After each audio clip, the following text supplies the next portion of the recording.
Welcome to Samba Samba. Enjoy the video.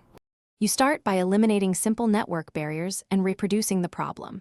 Check your system clock and internet. TLS handshakes fail when time is wrong.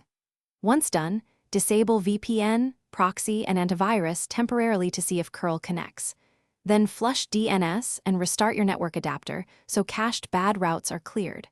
Run curl with a specified timeout to reproduce the error. This confirms a connection timeout versus an application bug. Make sure you note exact error timing for later steps.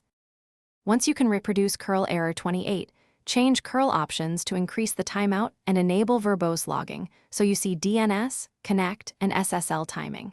You should reset the network stack. On Windows, run a WinSock reset and consider temporarily disabling IP6 because mixed stacks can hang some endpoints. Inspect your router for MTU or CoS rules that throttle UDP/TCP. Run tracert or a packet capture to find the hop where latency spikes. These actions reveal whether the delay is local, on your ISP, or upstream.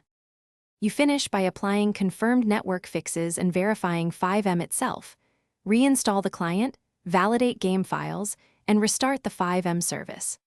Once done, test launching on a different network or a mobile hotspot to determine if your ISP is blocking or causing the timeout.